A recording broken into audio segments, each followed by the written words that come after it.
Listen up. Here's what he had to say about the way Dr. Martin Luther King was actually killed. Wow. He wasn't killed from the bullet that hit him on the balcony.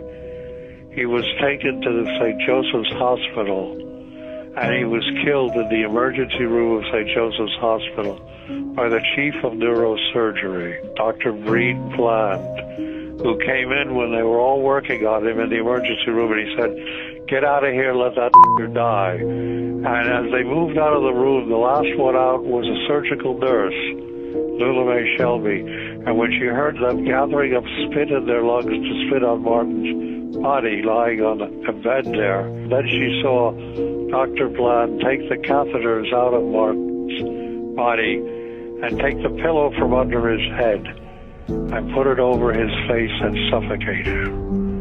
And that's how Martin King died. That's how he was really assassinated. Now, he might have died anyway from the bullet wounds, but he didn't. He was still alive and still breathing. The chief neurosurgeon, he intervened and he made sure that death would result. Wow. Right? My jaw was on the floor. Now, Dr. Pepper knows this because the son of the nurse, Lula Mae Shelby, who died, but before she died told her family, the son of this nurse told Dr. Pepper under oath. And when Dr. Pepper confronted a member of the Dixie Mafia, he said, yes, this happened, and actually that the chief of surgery was their family doctor, and that 3 weeks before the assassination, he visited them and said, hey, if the bullet doesn't kill him, make sure he goes to St. Joseph's, because we will make sure that he dies. Now, let's talk about this case, okay? This was the civil suit in 1999 where Pepper represented the King family, and that really made the family feel like they had closure, and like I said, it was the only trial ever held.